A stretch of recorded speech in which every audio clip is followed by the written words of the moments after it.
Putrino, and we're going to help you through the market today. Good morning, Mark. Hey, how's it going? Good, man.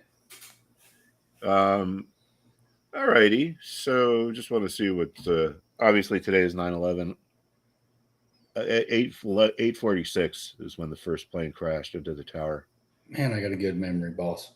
And then 9:03 was the last one. Now, I was working in Midtown at the time, and believe it or not, a guy from Chicago actually called me up and he's like, "Hey, what the hell's going on down there?" And I'm like, "What are you talking about?" And he was like, "You're in the trade centers, aren't you?" For whatever reason, this guy thought I was in the trade center. And I Yeah. was like, no, no, I'm in Midtown. I worked at Rockefeller Center. So anyway, so my friend calls me up, and it turns out that he is a trader, but he used to be a pilot. And Mark, he's like, that's not a little private plane like they're talking about. He's like, that's a commercial jet. And then the second plane hit, and the boss of my company goes around. He's like, all right, everyone go in the conference room. Everyone go in the conference room. And then me and my coworker were like, let's get the f out of here, man. So I ran downstairs. I walked out onto Sixth Avenue. I looked down to my left, and you could see all the smoke, just like that whole, I don't know, quarter or third of the section of the sky was just pitch black. So the first guy I saw, I don't know if you're allowed to say this anymore, but they used to call them gypsy cabs. So I waved at a gypsy cab. I'm like, hey, can you take me to Connecticut? And the guy's like, no, and he kept going. And then the next guy was like, yeah, hop in. So anyway, as we were leaving Manhattan, they were shutting the Third Avenue Bridge, and we were crossing that, and that's when the first towers fell. And I just remember listening to it on the radio. And the guy just like stopped talking. And he's like, oh my God. And I turned around, you just see all the smoke. And then I got home. And in between the time when I got dropped off and when I went up to my apartment on the third floor, that's when the second plane, or that's when the second tower fell. But it was pretty messed up. And, the thing is it's an attack on America, but it's also an attack on Wall Street. Like, they don't like our capitalism, you know? So, yeah, it was pretty messed up, dude. I mean, I can't really explain it if you weren't there, but I knew a lot of guys that worked at Cantor Fitzgerald who died. I knew a lot of, I should say people, because I knew a lot of girls too. A lot of people at KBW that died. Now I want to show you something while I'm on this, and I don't want to bring everyone down, but it's really important that we don't forget about this stuff. And I mean, did you know there was a big terrorist attack in on Wall Street in I think it was 1918? Yes. So, well, a lot of people don't even know that. And as a matter of fact, if you go down there, the JP Morgan building is right across the street from the New York Stock Exchange. And there's all these like marks on it where the shrapnel hit. So they back then they said, we're not gonna fix this so people don't forget about it. But this is what I want to show you here. So this is the S&P 500, and this is something that people should really be upset about, and the fact that they still have all that redacted stuff in the 9/11 report. All right, so look at this. This is 9/11, right? So 9/11 was a Tuesday. So this is the Monday, September 10th, and then the market opened the next Monday. But look at all this look at this selling that happened before 9/11 happened, right? So I remember very distinctly on the Friday, this guy comes into my office, or actually out onto the trading desk, and he was a real smart guy, and he was a real fundamental guy. He never really looked at charts. Until he got to know me better, and I started teaching him some stuff. But anyway, he comes in and he's like, what the hell is going on with these stocks? And we're like, what are you talking about? He's like, just look at these things. They're in nosedives. And he pointed out a lot of his stocks were in a nosedive. So you can't tell me that people didn't know that 9/11 was going to happen. I mean, obviously some people did. So the fundamental guy didn't see it coming. No, but he could tell that the stocks were acting. He wasn't really a chart watcher, but he could just tell. But he knew they were acting wrong. He was just like, what is going on here? Now, man, if you'll notice, right? I mean, the market had been in a. It's not really going to make a difference. So the real crazy thing is, it would be not very hard to find out what offshore people that money belonged to. Oh yeah, it would be actually easy to find out because the exchange would know which brokerage firm traded it, and then the brokerage firm would know which client traded it. So this is why a lot of people say that there was a lot of like rich Saudis who knew it was going to happen, who started selling right before. And that's why there are pages in the 9/11 report that to this day are redacted, and the families want to get those pages published. So that's the kind of the theory. But you can see we were in this like, downtrend here. And then all of a sudden on August 28th, people just started really selling. And when, I mean, September 6th, so that was a Thursday, and the 7th was a Friday. I mean, look at the move lower here. So it's almost like this Wow. move, half of it took place before 9/11, and then half of it took place after. So Yeah, that was us getting out afterwards. so this was pretty and then sure enough, I mean, look, they cut rates, and then the market rebounded and it was right back to where it was 3 months later. You know, I was listening to a discussion from Adam Schiff this weekend, or not Adam Schiff, but Peter Schiff, and he said that they configure the CPI different now than they did in the 70s, and that we actually are at a lot higher a higher inflation rate than they're saying we're at, and that they're just doctoring the books. Well, I would probably concur with that, because if you look here, this CRB index, this is an index which tracks commodities, so it tracks inflation. In 2.5 months, it's up 12%. Mhm. So I mean, that's more than 3.2%. And now all the Fed banks are, well, not all of them, but a lot of the Fed banks are predicting. What did I just want to look at here? A lot of the Fed banks are predicting that interest rates are going to be back up above 5% next year. So, and people are saying the market has three price cuts baked into it, and 3 rate cuts, and it's like, dude, they're not going to be cutting any rates anytime soon. That's just a pipe dream. The Mark, they shiny can't cut the finance rates. minister is missing. Is he really? Well, a lot of people go missing over there. Yeah, man, Russia too. What's his face? G said he's not going to go to the G20. Man, that's like a real, just like, wow. Yeah, neither did Russia. Like, cool. But you know what's nice is that the G20 said they want peace, and I want peace myself. I don't really want. I've got one son left in the Marine Corps, and I really do not want him to be in Ukraine. I just don't. Yeah, that's pretty. And my other one's still on reserve status, so they can pull him out of his life at any time and say, "Hey, let's go to Ukraine for a while." Yeah, well, yeah, it's messed up. I mean, it's like the friggin' endless war. It's like, what the, I just, before we go through the market, it just really kind of gets me that you get these people that make such bad decisions, and then there's no, like, look at Afghanistan. There's no repercussions. There's no one ever got demoted. No one ever got in trouble. Like, it's just like, okay, well, you can make a horrible decision.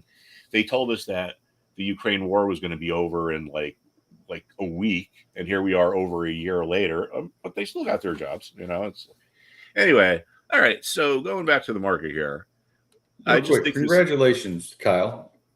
Congratulations.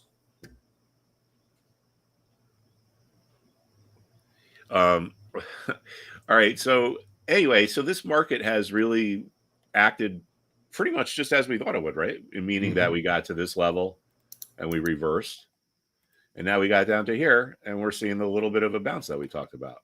So why is there support around 443? Well, it was a resistance level. So a lot of times when markets move lower, they tend to find support at levels that had been resistance. And here you can see it was resistance in here.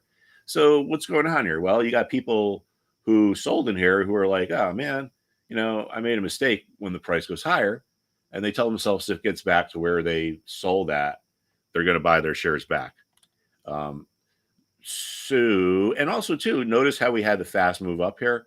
So when we got up here, I said, well, there's a good chance that we sell off down to there, because there doesn't look to be anything in here that looks like it's going to be a support level. In other words, there's no peaks or former valleys.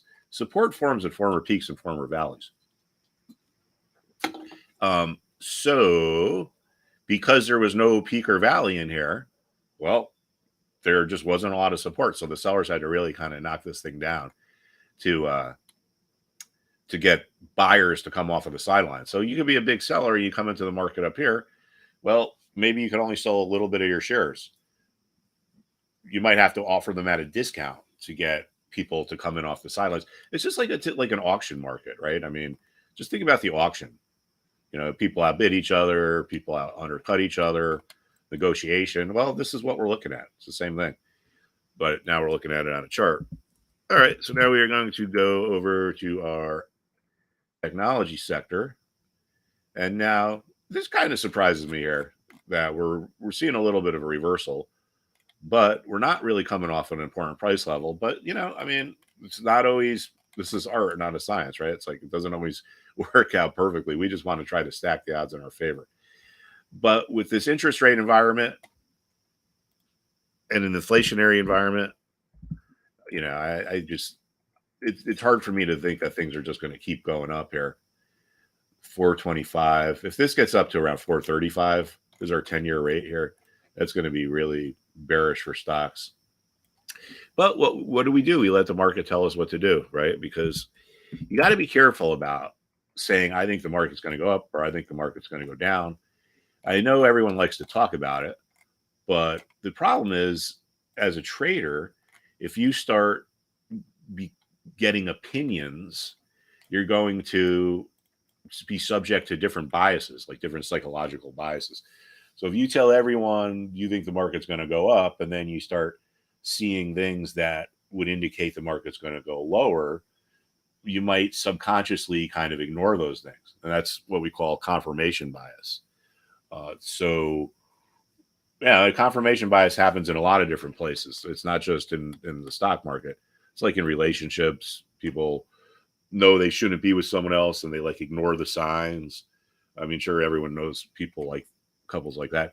But this is a really good educational thing here, this S&P chart. I mean, the technology chart.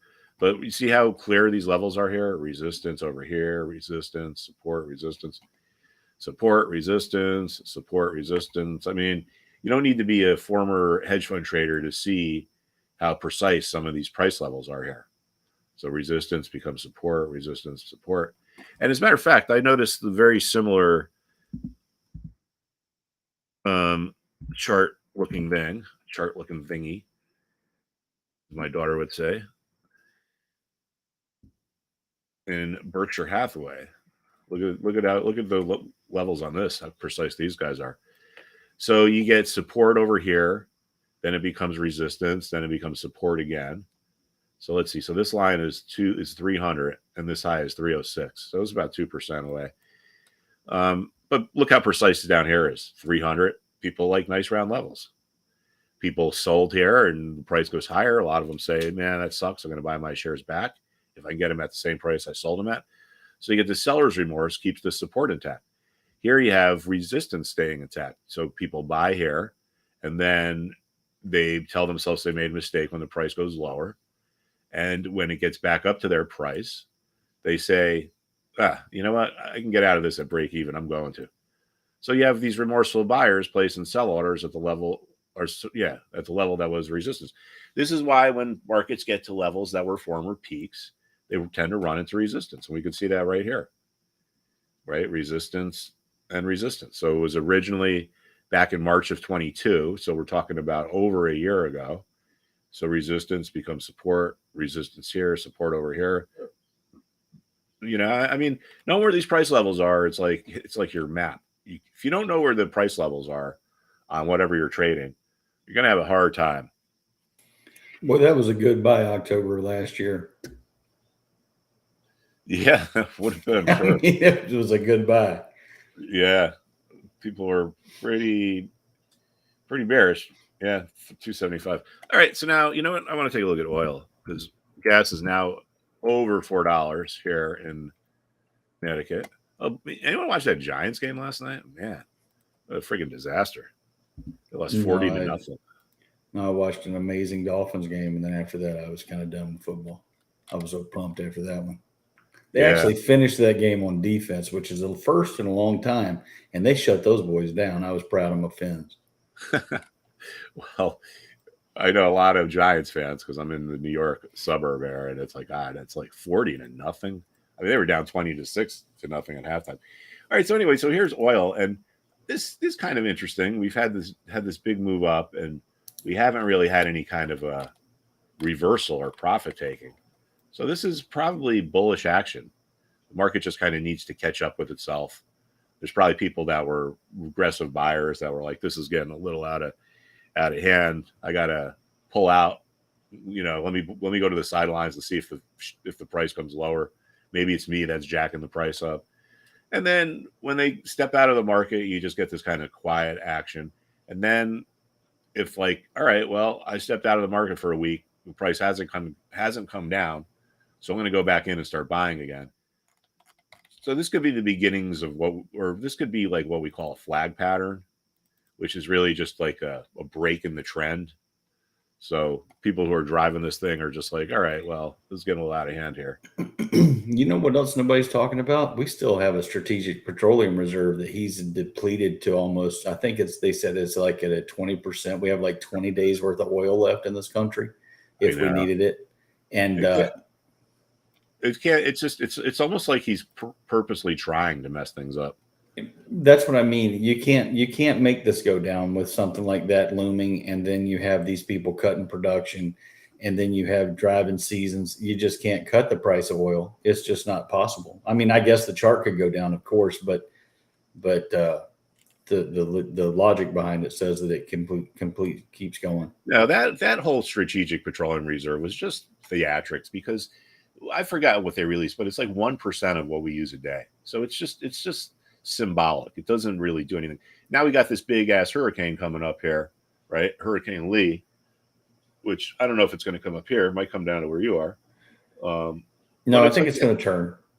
Yeah, it's like, what if we have some natural disaster and we need that oil? I mean, that's what it's there for, the strategic petroleum reserve. Well, the problem is that you have to replace it, and you're going to have to replace it at street value because you refuse to allow us to drill our own oil to replace it for free. And it's just a joke. See, the whole thing's a joke. For those people who believe the hype that inflation is caused by the war in Ukraine, well, it's actually the opposite. Inflation is what caused the war. Didn't cause inflation. Inflation caused the war. So this is the election here. And you got to remember, man, even if you like Joe Biden, it's like the dude said he was going to put oil executives in jail. The guy said he was going to shut down the oil industry. So if you're in the oil industry, why would you risk building a new well when they could come along in 6 months and be like, oh, your well is illegal, we got to shut you down? So this is where the oil was when Biden took over presidency, if you can call it that. And then this is where the war started. So oil had gone from 32 up to like close to 100. And then this is the spike. But yeah, so Putin's price hike. It's really Biden's price hike. I was watching a thing yesterday on the recycling of windmill blades because it's become a big industry. We've got so many windmills that they take these things and recycle them and then burn them. So when you think about all the chemicals and all the stuff that they put in this stuff, then you've got to extrapolate all that out to clean it and then burn it off. I mean, it's asinine. It really is. Indeed it is, man. It's like no one in this country could ever use carbon again, and the Earth's temperature will heat up, okay? And guess what? In another 20,000 years, we're going to have another ice age, and the Earth's temperature will cool down. So it heats up, it cools down. All right. Yeah. Here is our healthcare sector. So remember, things go down in like a stairway, just like they go up in a stairway. So what we had resistance over here turned into support over here. Now support here may have turned into resistance over here. Right? So last 3 days or last 2 days, this has been resistance. So when support converts into resistance, it sets the stage for another move lower. So over the next couple of days, we got to keep an eye on this over here. There might be some ideas in the short side in the healthcare stocks. Let's take a look at that UNH. I know some of the people made some coin off of this here. Yeah, so look at UNH. I mean, this is the biggest stock in the healthcare industry. So it's not surprising. But if this can't get back above here over the next few days, then the odds are really good that it's going to start to go lower as opposed to just going sideways. See, what happens is when we get to these resistance levels, when we stop going higher, see support over here became resistance over here. When we stop going higher, some of the traders who want to sell start to look around and they're like, wow, price isn't going any higher. that must mean that there are new sellers coming into the market. So some of these sellers eventually crack. They can't take the pressure anymore. They get too anxious and they just start to undercut each other. And that causes the snowball effect. And then you get the same thing in opposite, the same opposite, if that's even a word, it's an oxymoron, but coming off of support. People want to buy, notice the prices stop moving lower, and they cut ahead of each other because they want to have the highest bid because the sellers are going to go to who's ever willing to pay the highest price. So, yeah, so this is why when we get to support or resistance, we break in. See here in the trading range, eventually someone starts to sell and pushes the price lower. All right, UNH, very important, probably the most important thing to watch is the financial sector over here. All right, so this chart is a little deceptive because of the scale. So these are not as big of moves as they appear. So even though we're up here, 34, 39. Yeah, anyway, so we're like right about here, but this is 34, 32. We really can't be that precise, but I just figured what the hell. I'm going to use this day's closing price. So I would say like really keep an eye on this because this is probably going to, at different times, different sectors are in the driver's seat, so to speak, of the market. And now I would be willing to say that the financials are in the driver's seat. So what happens here will probably impact the rest of the market. So if financials don't get through this and we start to roll over, that'll probably bring the whole market down. Now, within the financial sector, we got the banking industry. And as we can see, this here is testing a really an important level. So I would say the financials are probably the most important thing to watch. And within the financials, this is probably the most important thing to watch, right? So we've heard a lot about problems in the commercial real estate market.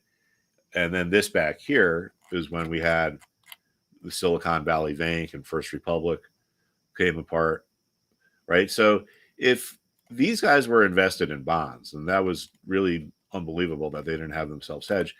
But now we have a lot of investors or banks have invested in commercial real estate, and the commercial real estate market is very weak because people are working from home.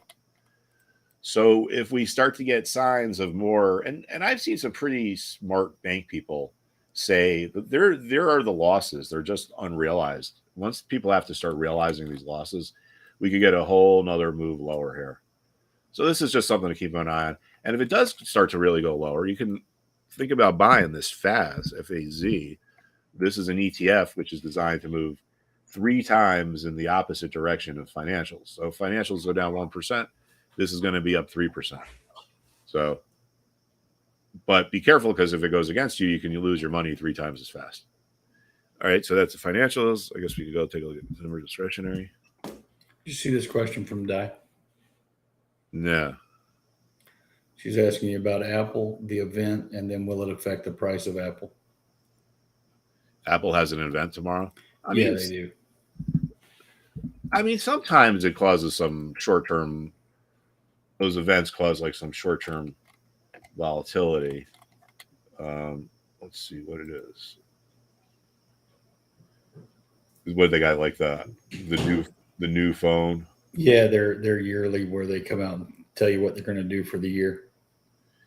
I mean, it could influence the price if they say anything that's related to the numbers, right? If they just come out and say, okay, here's our new product, blah, blah, blah, that's probably not going to do anything. If they come out and they say, here's our product, we think this is going to improve our margins by 3%, or we think this is going to boost our sales by how many billions, well, then that could influence the price of the stock. So, yeah, I mean, it has the potential. Yeah, maybe it's like, well, it's their, well, actually, do we know what day it was on last year? Was it? I mean, we could I go want to say it's around the same time every year, like September 11th, 12th, maybe like the 8th. It's in that time frame. Let's see what happened last year around that time.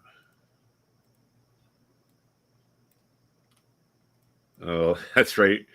Right. Oh, all right. That's August. Yeah. All right. So yeah. So that probably something happened right here.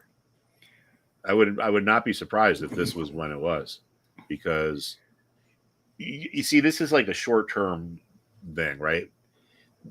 They put out this news. People are probably like, "Oh, this is so great." They drive it up, and then the next day it's all the way back down lower than where it was. So these type of events, they usually cause some type of short-term volatility, but I don't think they typically cause like some kind of major longer-term trend change. Oh, here we go. Apple's big event may be quiet. Apple's annual product extravaganza may well end up with a bit of yawn. The event is likely to only introduce incremental improvements like the forced switch, blah blah blah. Uh, all right, so I guess there can be some volatility, but it looks like people are not really expecting anything earth shattering. They're doing with the lighting charger. Yeah, they got the charger that they use is different than the rest of the industry, and so you have to buy a specific charger. And if you buy a knockoff, sometimes it won't even connect and work on your phone. So now the EU has caused them and made them to go to this USB, the actual one that everybody uses. So they have to do that. It's actually going to cut into their profits, I would think, because they make money off of forcing people to buy those cords. Huh. Yeah, that's a good point. And I've noticed something else with them as well. They have this service now where they've taken their 99-cent games and they've put them in this video game like store that they have that you got to pay $5 a month for. But then the rest of the apps have gone up to like $6 and $8. So now I don't know whether that'll counteract the effect of people having to pay the subscription and not buying the cheaper games anymore. But that's just another thing I've noticed with what they've done as well. Well, now they're talking about them buying Disney. It's like when I the wrong charger destroys the battery. Oh, that's interesting because we go through so many charger. Well, now that my kids are away, we don't really go through chargers anymore. But we used to go through like 2 a week. It's like, Yeah. well, where's the charger? Of course, they just get lost. Yeah. Qualcomm inks deal with Apple to supply iPhone chips through 2026. Let's see what that's all about.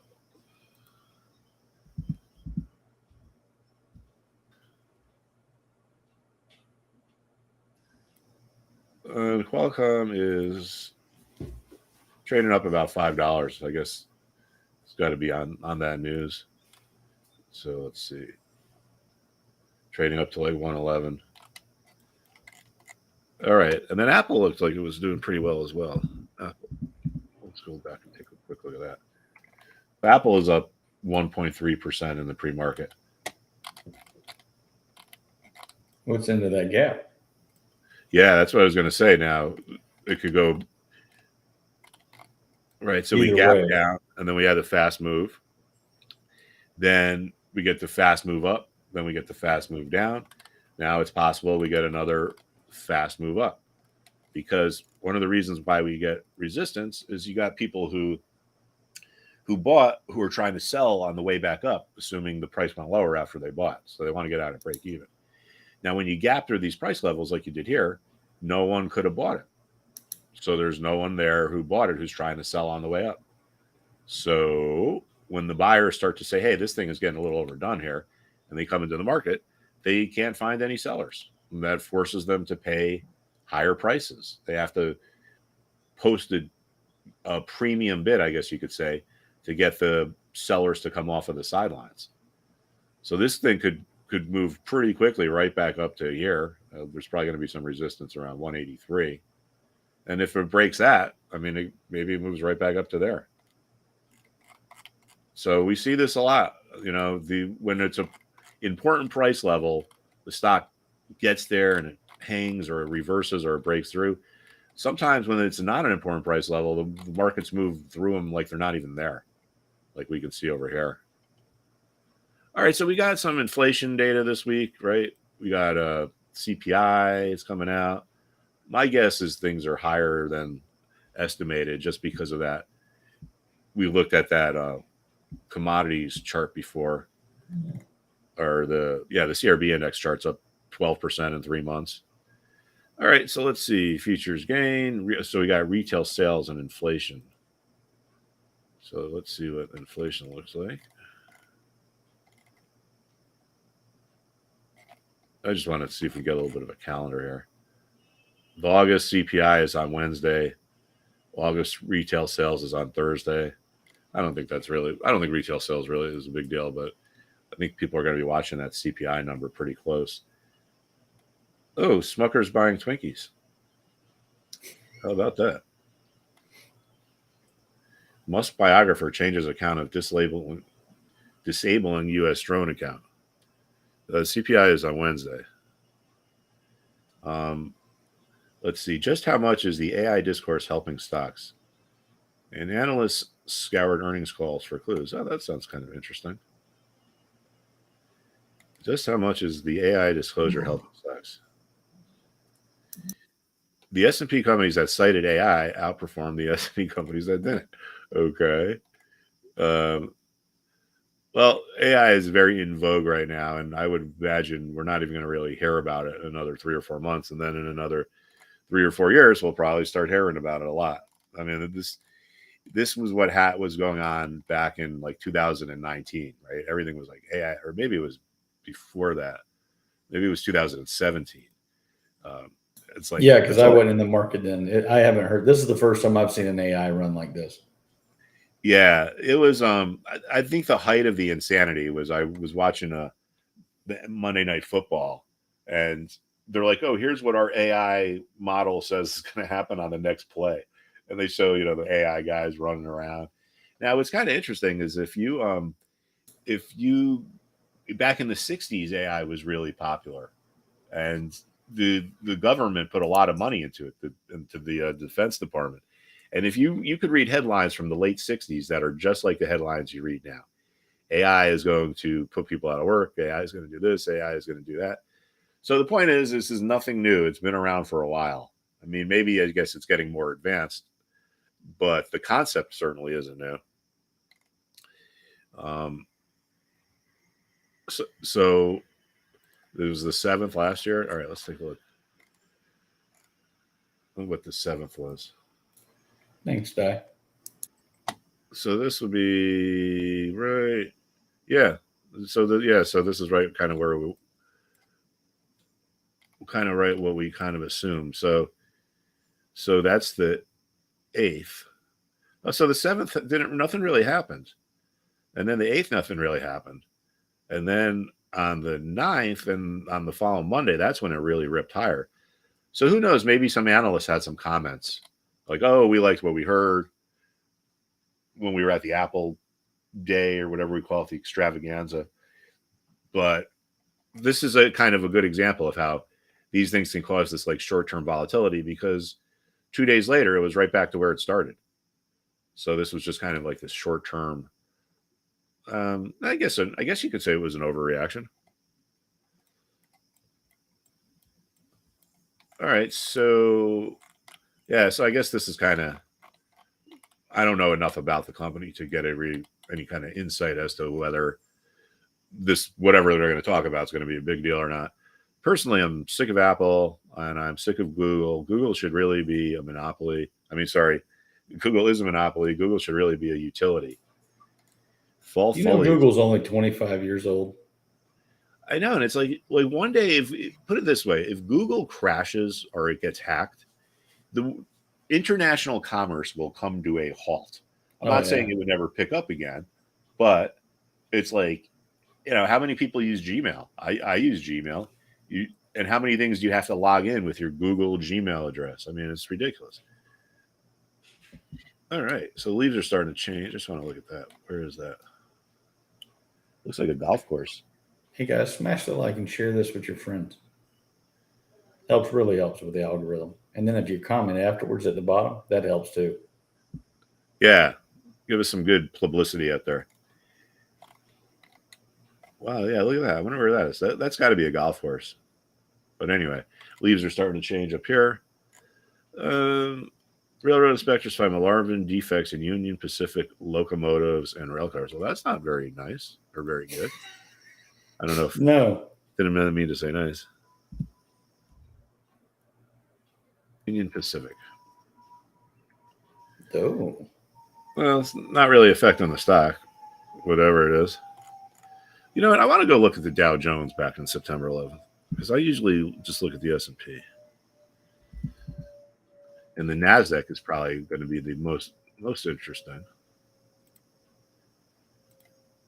Yeah, I mean, I read that whole 9/11 report, and of course it was a long time ago. But it's really, there's a lot of the families have been protesting since then to try to get them to unredact those pages. But most people say it's got to do with Saudi Arabia and oil money, and maybe they knew that this was going to happen. All right, so this is now the Dow Jones. Before I looked at the S&P 500.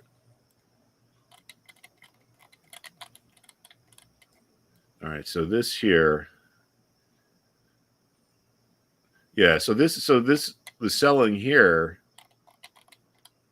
I guess you could argue, started here on Thursday, September 6th.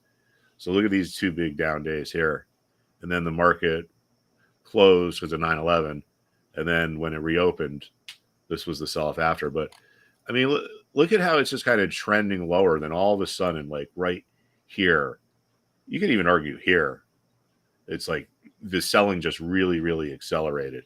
Mm-hmm. So, I mean, obviously someone knew something was up. Now, my guess is that it's probably some rich Saudi guys knew it was going to happen and are just like, hey, let's go sell some of our stocks. I mean, that's my guess, and I think that's, I mean, why wouldn't they release it in the 9/11 report, right? I mean, I'm just tired of the lies. They don't really have to lie. If they just tell the people the truth, I honestly believe it could be absorbed a little bit better than the constant lies and just where you can't trust anything that's said by the government anymore.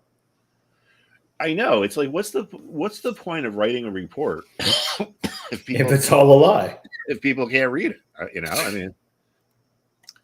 Anyway, so who knows? Hopefully someday those people will get their answers. Although I don't think it's going to be surprising.